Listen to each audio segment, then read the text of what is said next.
ช่องระฆังทองสวัสดีค่ะคลิปนี้มาดูแนวทางฮานอยมัดรวมของเจนุกบารมีมหาเฮงนะคะฉบับนี้เป็นแนวทางประจำวันที่ 21 มีนาคม 2569 ค่ะมัดรวมฮานอยวันนี้เจให้เด่นที่ 4 นะคะ46 47 48ตัวเน้น45ชุด3ตัว049แนวทางโดยเจนุกบารมีมหาเฮงค่ะ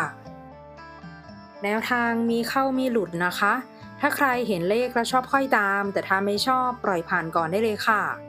ฝากกดไลค์กดแชร์กดติดตามพร้อมกดกระดิ่งแจ้งเตือนเพื่อที่จะไม่พลาดคลิปใหม่ๆจากช่องระฆังทองด้วยนะคะขอบพระคุณทุกท่านที่เข้ามารับชมค่ะ